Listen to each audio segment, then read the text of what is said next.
皆さんこんにちは。今回は愛犬2匹と一緒に初めての EV 車1000キロの旅に密着動画。北スウェーデンからさらに北へ500キロ、絶景が広がるドライブに初めて遭遇するとっても珍しい動物。旅行をする中で2匹の成長が見れたり、自然に癒される最高の回になりました。車好きの方も犬好きの方もよかったらぜひ最後までご覧ください。1ヶ月に及んだ外壁の DIY を終え、みんなで頑張ったご褒美に1泊2日で家族旅行を計画している私たち。みんな行くよ一緒。もちろん愛犬のブライアンとジェモも一緒に出かけるんですが、旅行の出発前っていつもどうしてもそわそわしちゃうんです。ちょうど2年前、2021年の9月にジェマを迎え入れてからは、実はまだ1回も旅行という旅行はしていなかったんです。なので今回はジェマにとって初めての国内旅行。今 100% です。出発します。 Let's go. Let's go。 このボルボの EV 車がうちにやってきたのは4月になるちょっと前。そこから半年ほどは家で充電をしながら毎日使ってきました。今回はこの電気自動車で往復1000キロの旅をするんですが、何回車を充電するんだろうとか、充電にいくらぐらいかかるんだろうというのが私たちにとってもわからない状態。ちょっとドキドキな旅なんですが、皆さんも旅行気分で楽しんでもらえると嬉しいです。今高速を降りてこれから向かうのがチャージングステーションです。出発して1時間も経っていないんですが、ガソリンスタンドに到着です。電気自動車の充電器っていろんな種類があるんですが、ここの急速充電器は驚異の 350kW が出るお化け充電器ということで、充電自体はまだ 70% 残っていたんですが、売店で朝のコーヒーを買うついでにこの充電器を試してみることにしました。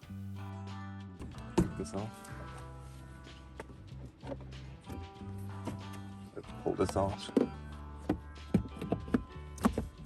Put it in. Click it on. There we go. Connecting charging. すごい。Duration. 日本では電気自動車に乗ったことがないので、つい最近まで充電器の使い方も知らなかったんですが、スウェーデンだとスーパーやガソリンスタンドなど街のあらゆるところに急速充電器が置いてあることが多くて、充電ポートも EU で統一されているので、だいたいどこでも充電できてかなり便利だなと思います。スウェーデンには日本みたいなサービスエリアはないんですが、ガソリンスタンドにはよくお店が併設されているので、そこで今回は温かいコーヒーをゲットしたいと思います。セルフでマシンを使いながらコーヒーを入れている間、その横に可愛いカップがあるのを発見。特にこのキノコのやつめちゃくちゃいいなと思いました。コーヒー買いました。Do we get going? Yeah, let's go then. So what's the next stop? It's gonna be 130 kilometers from here. Uh-huh. It's called, what was that? Makkas? Hakkas. Podcast. Yeah. Yes. じゃあ行きましょう。こっから1時間半で次の目的地カーリクスバーゲンっていうところに行きます。今 91% で、そこに行くまでに 45% 使うそうなので、じゃあ早速お願いします。次の目的地は北極圏内。どんどん北上しているので、車窓から見える景色も変わっていってるかなと思います。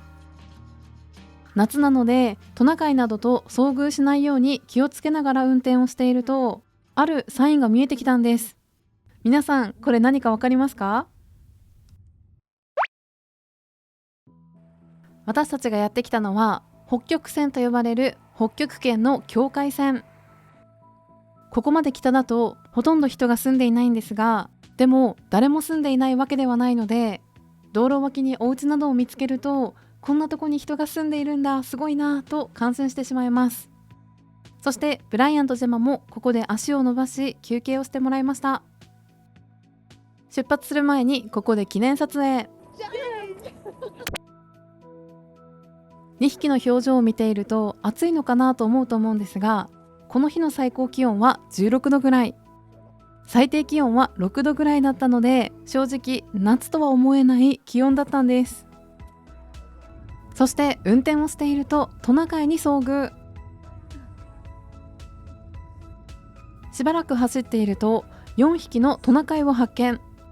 そして左側のトナカイはとっても珍しい白いトナカイ。トナカイたちも人間や車に慣れているので、クラクションを鳴らすとだいたい道路脇に避けてくれるんですが、彼らも動物なので絶対というわけではないみたいです。よかった、また晴れて。道路脇からノルウェー、フィンランド、スウェーデンの旗が見えたので入ってみると、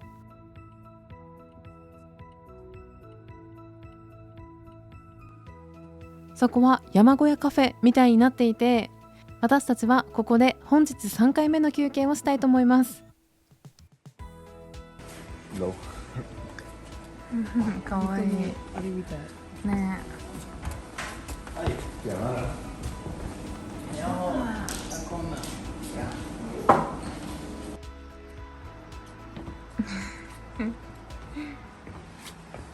私とお姉さんはスウェーデンでよく食べられるオープンサンドイッチをゲット。いただきます。いただきます。トナカイハムいただきます。うん。食べてないけどスモークの匂いがする。赤身のお肉。喉到達できてる。美味しい？美味しい。しょっぱい？ちょうどいいっていうか、ほんとスモークの香り。メニューの写真にはトナカイのお肉が2枚入っていたんですが、なぜか私のだけトナカイのお肉が1枚の半分しか入っていなかったので、ちょっと笑ってしまいました。1回目の急速充電器から130キロほど走った場所で、本日2回目の充電をしていきたいと思います。少しだけ専門的な話になるんですが、私たちの EV 車はボルボの CX40 リーチャージというモデルで、1回のフル充電で425キロ走ると言われています。でも実際には天候や走る速度によって数値がかなり変わるので、今回私たちの条件である気温が15度前後で速度は時速80から時速110ぐらいを、信号がない道路をスイスイ走る感じでは280から300キロぐらいが実際に走れる走行可能距離かなと思いました。300キロ走れるとは言っても充電がゼロになるとかなりまずいので、結局は30から 40% 付近になると必ず充電をしようと思います。なので150キロから200キロぐらいに1回は急速充電器を探してチャージする必要があるんです。今回はイーカのすぐそばに急速充電器があったので、おのおのお店に入って好きなものを買いました。ありがとう。ウケる。みかん5個とハリボ。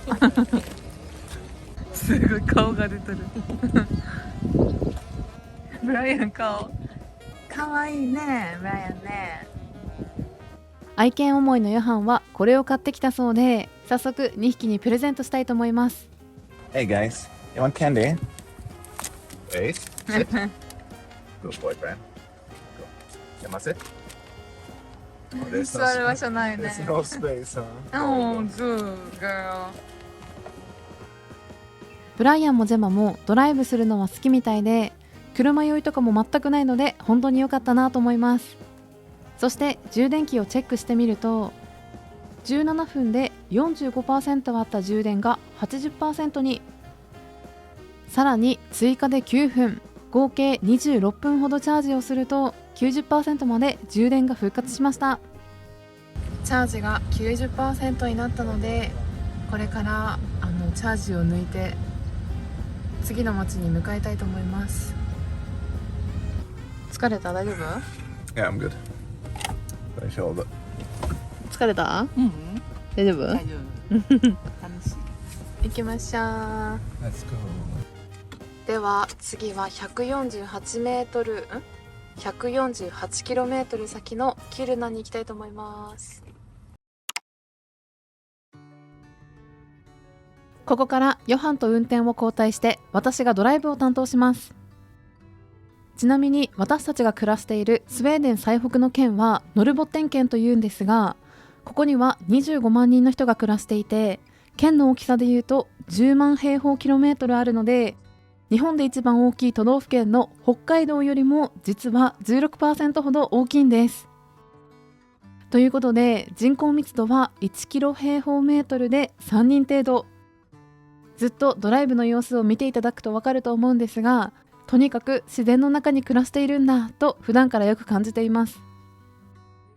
私たちが暮らしている町から北に400キロ、2回の充電をしながら家を出て6時間弱でスウェーデンの最も北にある町と言われるキルナに到着です。バーガーキングでお昼ご飯食べたいと思います。実は北スウェーデンってローカルのバーガーチェーンがたくさんあるんですが、うちの近くにはバーガーキングは一つもないので、数年ぶりにバーガーキングを食べたいと思います。大学生の時に家の近くにバーガーキングがあったのでよく行って食べてたんですが、久々に来るとメニューの種類がありすぎてめちゃくちゃ迷いました。このスクリーンを使ってなんとか3人分注文をして、じゃーん、買いました。車の充電をしながら食べようということでガソリンスタンドに移動します。今 48% でチャージングステーションにまたやってきました。これから 90% までチャージしたいと思います。美味しそう。 Did I order rice? Yeah, it looks like it. よかった。 Extra long chili cheese. Yeah. One of it.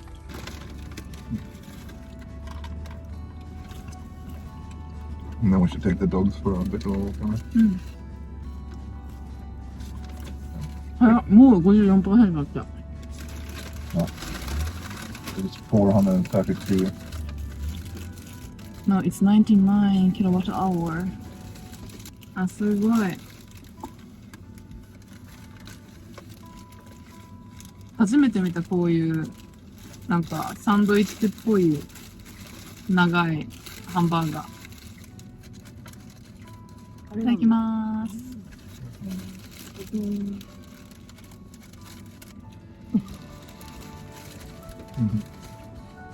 They're yellow in the back.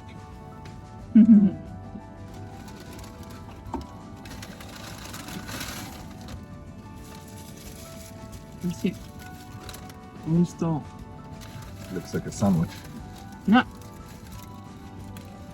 この時はもう2時だったんですが、充電器も全然並ぶ必要がなかったり、道路状況もスムーズだったので、自分たちが思っていたよりも早く進めているなと思います。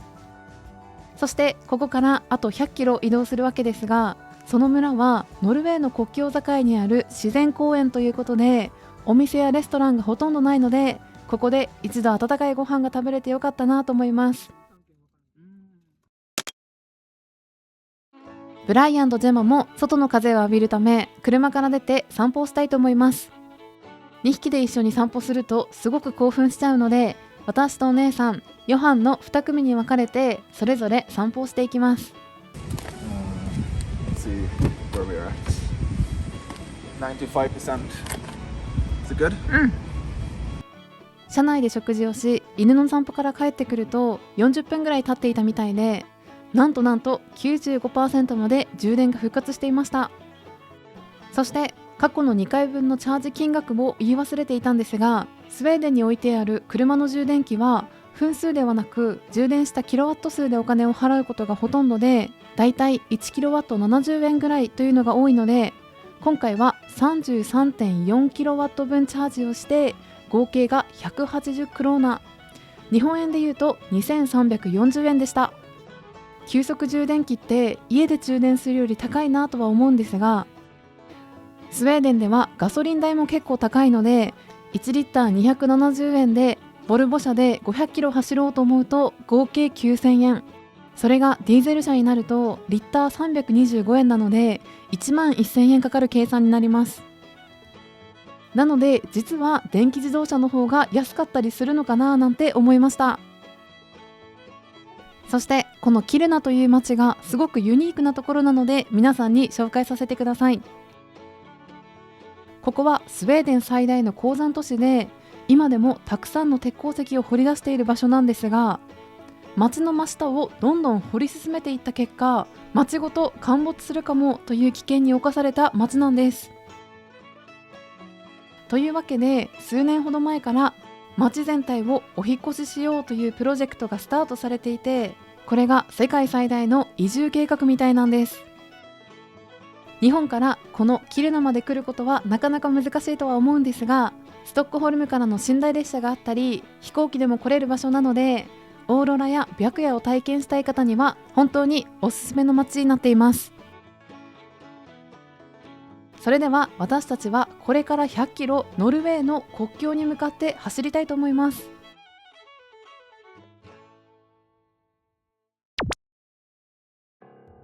本日の目的地、ノルウェーとの国境近くにあるアービスコという村までは一本道が続きます。ご覧の通り何もない大自然の中を鉄道の線路と私たちが走っている道が平行につながっていて、こんなお天気の中で絶景ドライブすることができてラッキーだなと思っていると、スウェーデンではなかなかお目にかかれない山々が見えてきました。こんなに広大な土地だけどたくさん木が生えているわけではなくて、どの木もとても背が低いのが印象的でした。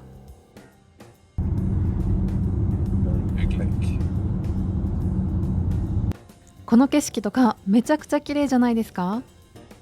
実は私たちが向かう目的地はこの湖を形成している渓流が見れるところなので、詳しくはまた後でご紹介したいと思います。先ほどのキルナという町から100キロほど走ると、まず最初に見えてきたのがこちらです。今2人はこのスーパーで買い出しに行ってもらっています。実はここは王様の散歩道という全長470キロに及ぶトレッキングコースがある出発点の国立公園がある場所なので、世界各国から人が集まり、スウェーデン語で話している人の方が珍しかったりするんです。ということで距離にして500キロ、朝8時に家を出て3回の急速充電を経て午後4時半にアビスコ国立公園に到着です。着きました。すごい。じゃあ実際に中に入りたいと思います。実は2年前の6月、ジャマがうちに来る少し前にヨハンと私、ブライアントの3人でこの大自然の中を1週間電気も電波もない状況でハイキングをしたことがあって、その時にもお世話になった思い出の場所なんです。アービスコ着きました。今回はブライアンとジェマも一緒に泊まれるコテージを借りたので、そのお部屋の鍵をもらいに行きたいと思います。そしてやっぱりここに来ると本格的なハイキングの格好をした人が多いので、これから何日間歩くのかなとかいろいろ気になっちゃいました。どうだった？ All good? Yeah. とりあえず一旦中に入って一安心。ここまで休憩は何回もあったんですが、8時間弱は車の中にいたので、ブライアンもジェマもようやく解放されたという感じですごく嬉しそう。あ、ちょっとじゃあブライアンに連れて行こうかな。ここでもう一つのカメラでルームツアーも一応撮っていたんですが、動画としてここまで結構長くなっちゃったので、もしリクエストがあれば後日おまけ動画としてこの山小屋のルームツアーを作りたいと思っています。そして2年前に1週間山にこもった時は買ったばかりのドローンも持って行っていたので、その時の映像や冷たい雨に打たれ誰もいない山の中で諦めかけた時のお話、雪解け水でできた川を素足で渡った時の動画などもあるので、そちらもリクエストがあればいつか動画にしたいなと思っています。あや、やめてもらっていい？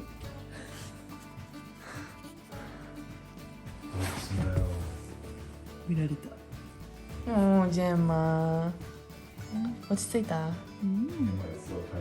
ね、もう疲れたって一睡もできんやったね、8時間ね。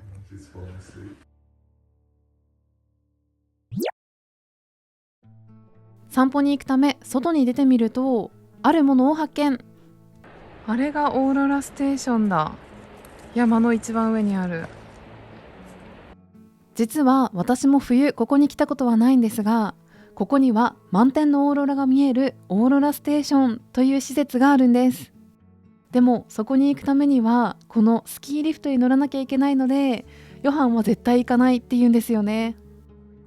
夏と冬では全く景色が違うと思うので、いつか冬に寝台列車に乗って遊びに行きたいなと思っています。ヨハンは絶対行かないということなので、皆さんの中で興味がある方がいたらぜひ教えてください。すごい。コテージから歩いて10分。まずは車の中から見ることができたあの大きな湖を見に行こうということで軽くハイキング。めっちゃ絶景じゃない？すごい、なんかもうちょうど真正面じゃん。ねここでドローンも飛ばしてみたので、皆さんに絶景をお見せしたいと思います。目の前に広がるこちらはトーネトレスクという湖で、氷河によって深く削られたスカンジナビア最大の山岳湖。スウェーデンで2番目に深い湖で、こんなに大きいのに毎年12月から6月頃の半年間は分厚い氷で覆われているみたいなんです。そしてぐるーっと回ると見えてくる山があって、それがスウェーデンではとても有名な山なんです。そろそろ見えてきたこの U の字のユニークな形をしたこちらの山はラポッテンと呼ばれていて、現地の言葉でラップランドのゲートという意味なんです。スウェーデンでは一番と言っていいほど有名な山で、氷の浸食によってこの形になったみたいで、こんなに綺麗に見えることはかなり珍しいのでとっても嬉しかったです。ブライアン美味しいね、水。ペロペロペロペロって。実はこの辺りのお水は不純物がなくて飲み水としても OK なお水。私たちも1週間山にこもった時は流れている川を見つけては水を汲んで、そのままごくごく飲んでいました。怖いかな？大丈夫大丈夫。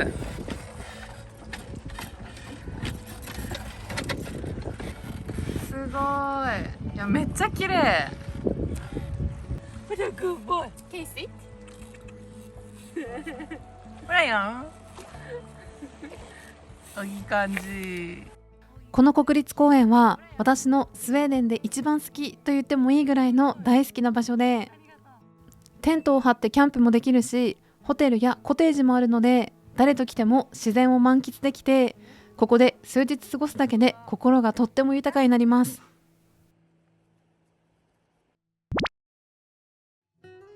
このエリアを探索するだけで丸1日歩き回れるんですが、散歩に行ってきますと言ってからあっという間に2時間ほど経っていたみたいで、ヨハンから安否確認の電話が来たので、急いでコテージの方に戻りたいと思います。その帰り道に永遠とつながる鉄鉱石を運ぶ列車と遭遇して圧倒される私たち。時刻は7時半でお腹もペコペコなので、駆け足でコテージまで戻りました。